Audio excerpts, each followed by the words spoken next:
Kalau kebersihan itu perkara kecil, tidak adalah diwajibkan supaya kita bersuci dan berwuduk sebelum kita solat. Maknanya kebersihan itu benda besar. Ya? Dan kebersihan itu kalau bagi kehidupan kita, kebersihan bermula pada diri kita. Kebersihan bermula daripada tandas. Walaupun di rumah, di kedai, di mana saja. Ia bermula daripada tandas. Sebab itu kalau kita pergi ke kedai-kedai makan pun, bila kita tengok tandas teruk, kita pun tak lalu nak makan. Ya? Kalau kita pergi rumah orang pun, bila tandas tu teruk sangat, kita dapat bayangkan keadaan tuan rumah itu. Sebab itu tandas itu penting.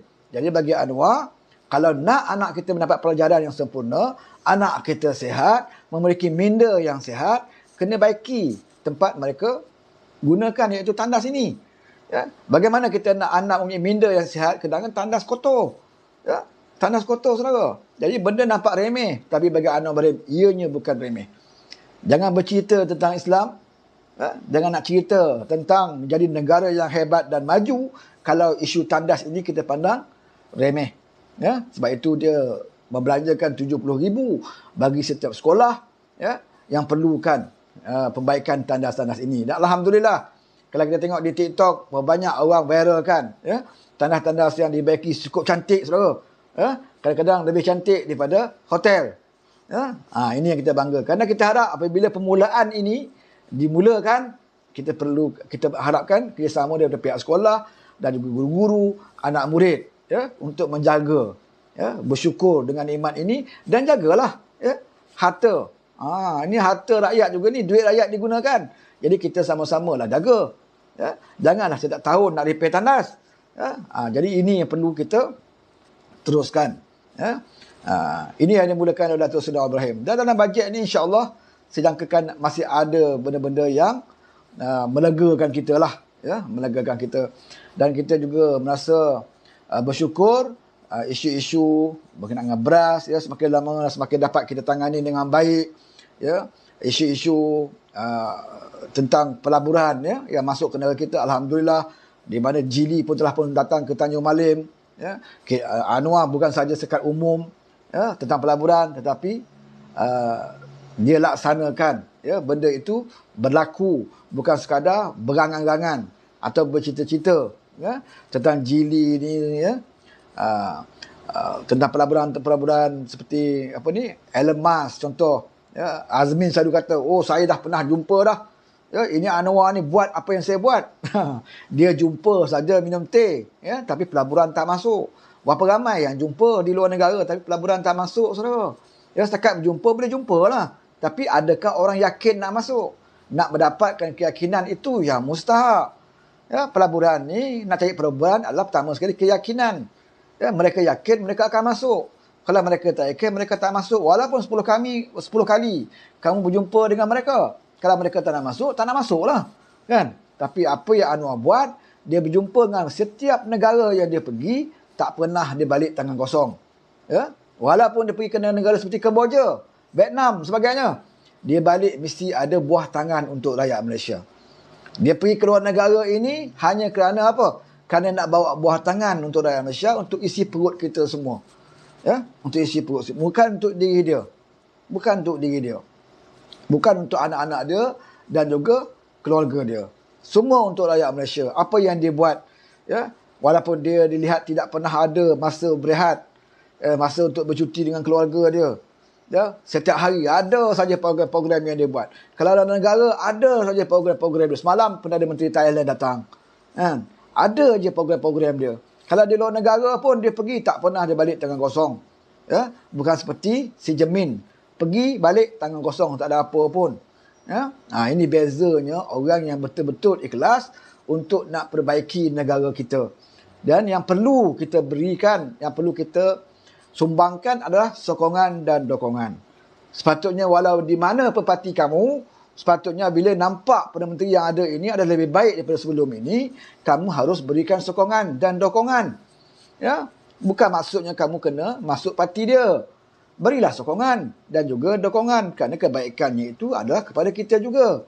Akhirnya tak kira parti mana pun, kebaikan datang kepada kita. Ya, imej negara kita akan dilihat sebagai negara yang ada, ya, kekuatannya maruah. Setidaknya ada maruah. Ya. Kita ada, bukan negara yang bergantung dengan negara lain. Jadi PMX telah menunjukkan bahawa Malaysia sekarang ini adalah negara yang bermaruah. Ya, kita tidak tunduk kepada kuasa-kuasa besar dunia. Bahkan di pentas dunia pun, ya, secara lantang Anwar mengkritik Rusia contoh, ya, mengkritik apa yang berlaku di Palestin. Walaupun hari ini dia mengatakan, oh, Anwar ini bukannya orang yang menyokong Palestin. Ya, Anwar pernah mengeluarkan kenyataan tentang Israel, ya, menyokong hak Israel. Ini masalahnya bila kita minder, kita jumut. Bila kita sebut tentang Israel, bila kita sebut tentang Yahudi, pemikiran kita begitu jumut. Tak boleh nak fikir jauh. Bagi Anwar, ni dia seorang pemimpin yang berfikiran jauh. Bagi dia, apa yang berlaku di Palestin bukan masalah Israel, bukan masalah Yahudi. Itu adalah masalah kumpulan-kumpulan dalam golongan Yahudi yang Zionis ini. Ini yang anti-Islam. Ini yang lawan Islam ini. Kalau kita nak hukum semua Yahudi, di Amerika banyak Yahudi yang menyokong, yang membantah apa yang Zionis lakukan di Palestin. Dalam demonstrasi di Amerika ada Yahudi-Yahudi, orang yang lama di Amerika, yang duduk di Amerika berpuluh-puluh tahun. Mereka dah bercampur gaul dengan orang Islam. Mereka dah berbaik dengan orang Islam. Dan mereka menentang apa yang berlaku di Palestin. Mereka Yahudi juga. Sebab itu bagi Anwar, bila dia komen, dia menjurus kepada orang yang buat salah tu. Dia tidak menghukum semua. Kalau Yahudi, dia tak mengatakan Israel, dia tak mengatakan macam tu. Dia mengatakan bahawa kumpulan Zionis, Yahudi Zionis. Kumpulan puak-puak inilah yang harus ditentang. Kerana ramai lagi orang Yahudi yang tidak suka apa yang dilakukan oleh Zionis ini. Jadi bagi kita mudah level dan chop orang. Dekat negara kita sendiri pun kita suka melabel orang. Yang tak bersama dengan kita bukan Islam. Yang tak bersama dengan parti kita bukan ahli sunnah wal jamaah. Yang tak sokong parti kita masuk neraka. Jadi bila kita dah dalam negara kita sendiri pun, kita selalu melabel orang, sampai kat luar pun kita nak label orang. Kita nak hukum orang itu. Sedangkan orang itu tak bersalah pun. Tapi kita hukum kenapa? Kerana ada puak dan kumpulan itu yang menentang Islam. Jadi inilah pemikiran Anwar itu jauh. Yang tidak, kadang-kadang kita sendiri pun tak boleh nak padam lah. Pandangan dia begitu jauh. Itu kelebihan yang ada pada dia. Dan hari ini kita lihat Anwar disediakan sebagai nombor 11 pemimpin Islam dunia, kedudukan dia nombor 11. Sebelum ini dia pernah berada dalam 50 pemimpin Islam yang hebat, yang terkenal di dunia waktu dia jadi pembangkang dulu.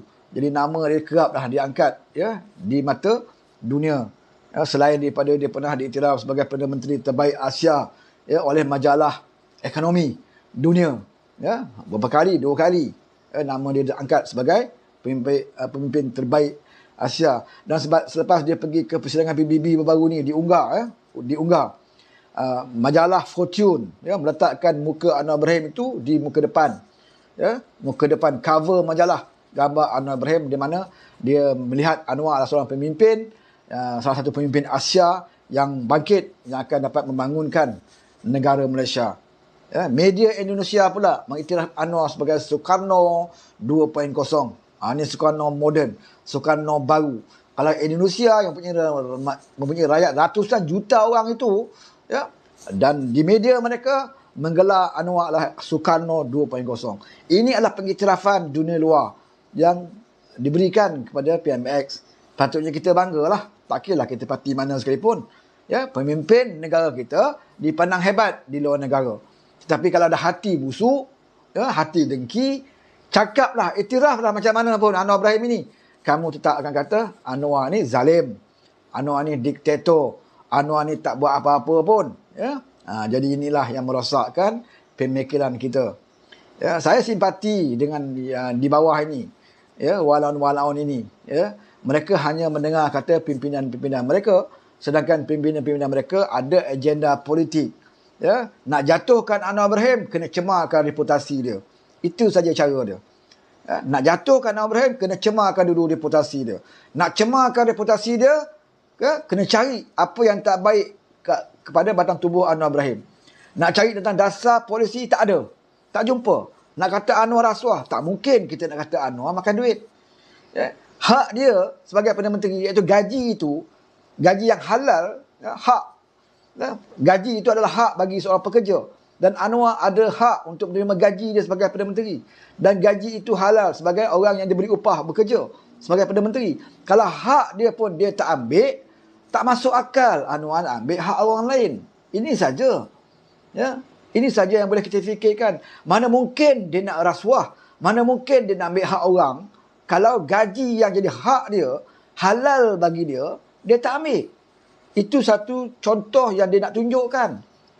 Dia tunjukkan pada rakyat, ya, kamu jangan duk ragu-ragu tentang aku sebagai Perdana Menteri. Aku sebagai Perdana Menteri jangan duk ragu-ragulah. Aku nak songlat duit, nak sakau duit, nak bagi kepada anak bini aku, keluarga aku. Sedangkan gaji aku sendiri pun aku tak nak ambil lagi. Ya, itu yang Anwar nak tunjukkan. Jangan ragu pada kabinet aku. Ya, aku dah potong gaji menteri-menteri 20%. Ya, aku sekarang duk fikir bagaimana aku nak tingkatkan pendapatan rakyat Malaysia. Bagaimana aku nak tingkatkan pendapatan gaji kita awam. Itu yang aku fikirkan. Dia tak fikir tentang gaji. Dia tak fikirkan tentang gaji menteri-menteri. Ya, ada parti, ya, masuk dalam dewan, diumumkan kenaikan gaji, adun dan esko dia. Ya. Sibuk nak menaikkan gaji masing-masing. Sibuk nak naikkan gaji, adun, esko, sibuk nak tukar kereta baru. Ini parti-parti yang memikirkan, ya, tentang diri mereka dan keselesaan untuk mereka sahaja. Mereka tidak fikir pun tentang masalah rakyat. Ya? Mereka tak fikir. Bila mereka ada kuasa, mereka fikir tentang diri dia dulu. Ya? Lantik seramai mungkin menteri-menteri dalam kerajaan. Ya? Bagi kepada kawan-kawan jawatan-jawatan, ya, dalam kabinet dengan mempunyai jumlah kabinet yang begitu ramai sekali. Ini yang parti-parti atau pemimpin-pemimpin sebelum ini lakukan. Dan ini tidak dilakukan oleh Anwar Ibrahim. Dan saya yakin, ya, kita tidak kata dia sempurna sebab dia sebagai manusia. Ya, sebagai manusia tentunya dia ada kelemahan. Semua manusia ada kelemahan, saudara. Ya, kita bukannya di golongan-golongan malaikat, ya, yang terpelihara daripada dosa dan sebagainya, melakukan kesalahan. Ya, manusia tentu ada kelemahan. Tetapi kelemahan itu, ya, berbeza dengan orang yang melakukan penyelewengan dan rasuah. Rasuah bukan satu kelemahan. Rasuah satu jenayah. Ya? Kelemahan itu biasa. Kelemahan ini boleh diperbaiki, boleh ditegur. Tapi orang rasuah ini, ya, dengan cara kita tangkap sajalah. Kalau orang melakukan rasuah dan melakukan penyelewengan, itu bukan kelemahan. Ya?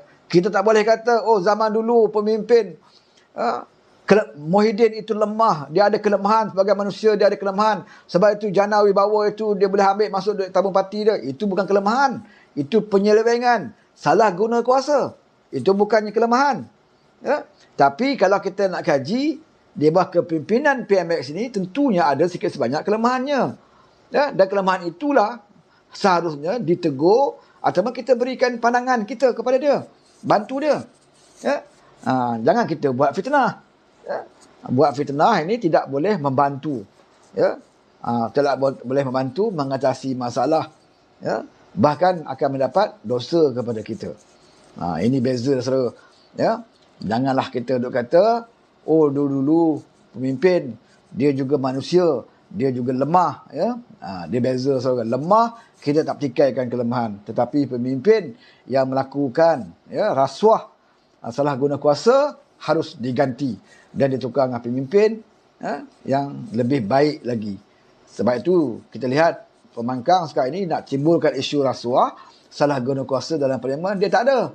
Ya? Maka dia ambillah isu-isu remeh-temeh sahaja. Ya? Last kali isu serangan peribadi. Itulah modal yang ada pada mereka. Ya? Dan insya-Allah esok, ya, esok ada 3 event, ya, 3 perkara penting esok. Pertama adalah Himpunan Palestin. Ya, Parti Perikatan Nasional nak buat di mana? Di Masjid Negara ke mana tu, ya? Saya pun tak pastilah. Dan pihak parti belah kerajaan pun akan mengadakan satu himpunan menandakan solidariti kita terhadap perjuangan Palestin.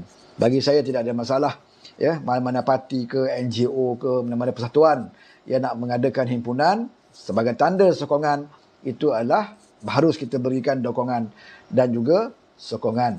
Ya, tapi janganlah kata Perdana Menteri ini menyokong Israel. Ya, Perdana Menteri ini tidak menyokong perjuangan Palestin. Ya, kalau itu yang kamu tuduh, yang kamu dakwa, bermakna kamu tidak mengetahui pun sejarah perjuangan Datuk Seri Ibrahim. Dia adalah orang yang lantang menentang pencerobohan, ya, ke atas bumi Palestin ini sejak zaman dia pelajar lagi, mahasiswa lagi, kemudian dalam Abib dan sebagainya, sehingga dia pernah diiktiraf, digelar oleh Yasser Arafat, ya, yang telah meninggal dunia, seorang pemimpin Palestin yang hebat. Ya, Yasser Arafat pernah menggelar Anwar sebagai anak Palestin. Digelar Anwar sebagai anak Palestin sebab waktu itu di zaman mudanya Anwar begitu lantang bercakap, ya, tentang perjuangan di Palestin, sehingga Yasser Arafat mengiktiraf dia sebagai anak Palestin. Ya. Dan di perhimpunan di PBB baru ni, UNGA, dia begitu lantang juga menceritakan tentang apa yang berlaku di Palestin. Sebelum kerajaan Malaysia mengeluarkan kenyataan resmi, ya, mengutuk serangan Israel kepada Palestin, sebelum kenyataan resmi dikeluarkan oleh kerajaan, sebelum Parlimen meluluskan, ya, tentang pendirian kerajaan Malaysia terhadap isu di Palestin, Anwar dah bercakap lebih awal, ya, di PBB. Jadi orang yang mengatakan Anwar lambat nak berikan sokongan, lambat nak bertindak, orang ini seperti katak di bawah tempurung, ya. Katak di bawah tempurung. Bagi Anwar untuk nak berdepan dengan Palestin, ya, bagi kita nak berdepan dengan Palestin tak boleh selesai dengan cara kita berhimpun beramai, angkat bendera Palestin dan laungan Allah Akbar. Itu bukan caranya. Dan bagi Zionis Israel, ya, Zionis ini dia tidak takut dengan laungan-laungan Allah Akbar ini. Ya, sebab dia dah biasa dengar. Ya, mereka bertempur di bumi Palestin, dia dah dengar dah laungan-laungan Allah Akbar. Itu bukan menjadi ketakutan kepada golongan Yahudi Zionis ini.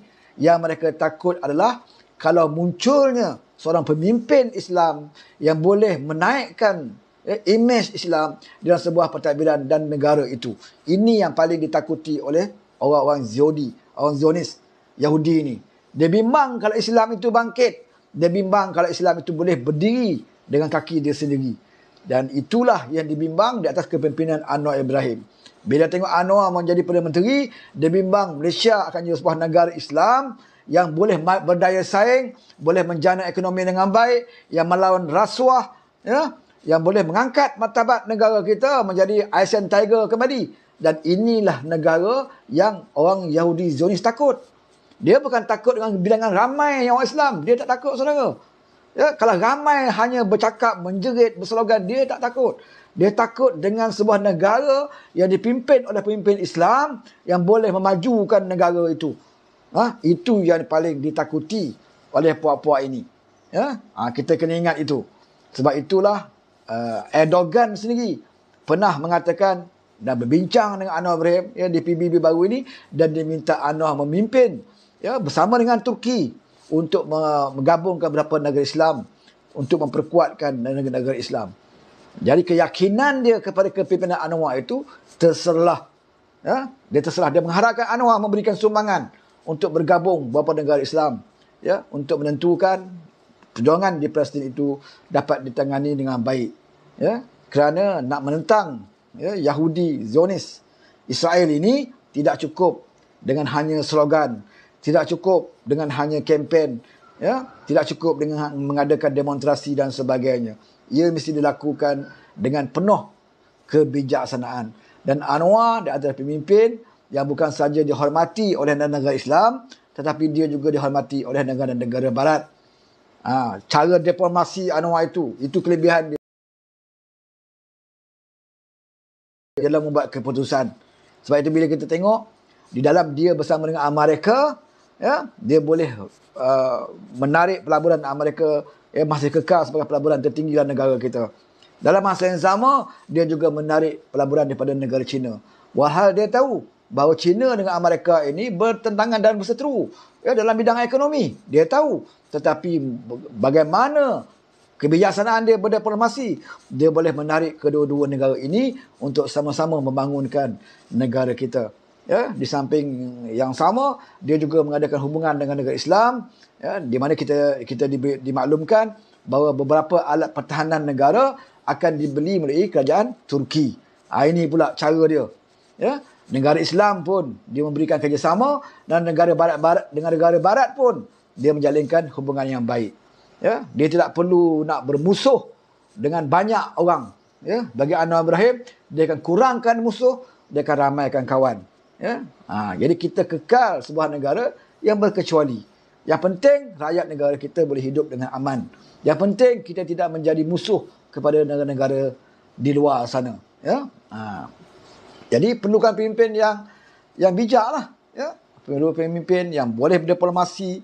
Ya, macam mana ditunjukkan ada Anwar Ibrahim waktu dia menangani masalah sempadan bersama dengan Indonesia, ya, bersama dengan China, ya, dalam perundingan sempadan bersama dengan China, ya, bersama dengan Indonesia.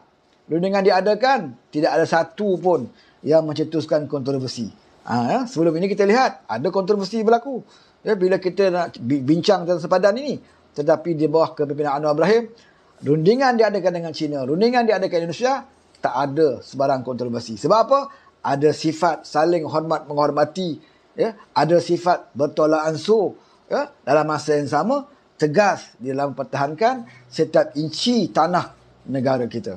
Ini ketegasan, ya. Di sebalik sifat tolak ansur dia, di sebalik sifat diplomasi dia, dia juga tegas dan berprinsip untuk tidak menjual maruah negara. Ini pemimpin yang kita ada. Ya, pemimpin yang tidak menggunakan emosi, tapi menggunakan, ya, ilmu dia, ya, hikmah dia dalam apa saja rundingan yang diadakan. Ya, jadi kita doakan esok, ya, himpunan Solidariti Palestin, tak kiralah siapa anjur, parti mana pula anjur, NGO mana pun, kita mendoakan agar himpunan itu berjalan dengan baik dan juga teratur. Ya, kemudian kita juga besok ada pembentangan bajet. Ya, dan kita harapkan satu berita yang baik dan melegakan, walaupun kita tidak menjangkakan harapan terlalu tinggi, tapi sekurang-kurangnya bajet itu lebih baik daripada bajet sebelum ini. Itu yang kedua. Dan yang ketiga, bola sepak besok. Ini kaki bola. Bola sepak. Besok, Pesta Bola Merdeka di Stadium Nasional Bukit Jalil. Malaysia akan bertemu dengan India. Ya, cuma kali ini saya agak kecewa lah. Pesta Bola Merdeka tidak seperti dulu. Ya, dulu ni ada puluh negara yang bertanding. Ya, ramai negara Asia yang dilibatkan dalam Pesta Bola Merdeka, dan jadi satu pesta bola yang menarik kita. Dulu Korea kita jemput, China kita jemput, Arab Saudi kita jemput, Indonesia, Thailand, ya, bersaing di dalam Pesta Bola Merdeka, dan ianya amat meriah dulu. Tapi kali ini dah beberapa tahun kebelakang ini tidak lagi dilihat seperti hebat, ya, seperti dulu. Sekarang ni kita dah di bawah PMBek ini, kita kembalikan semula Pesta Bola Merdeka dan bermula dengan beberapa pasukan yang kecil. Ya, tak salah saya ada 4 negara pada asalnya, Palestin, apa lagi, India, kemudian apa lagi saya pernah lupa dah, ya, Filipina ke apa tu, saya pernah lupa dah kan. 4 negara, dan Palestin menarik diri di saat akhir kerana negara dia terlibat dengan peperangan, maka tinggal 3 negara. Dan malam esok adalah perlawanan di antara Malaysia dan India. Kita perlu menang, ya, untuk masuk final. Sebab ada 4 negara saja, tinggal 3 lah sekarang ini. Maka kita kena menang dalam pertandingan pertama. Jadi besok ada 3 perkara yang penting.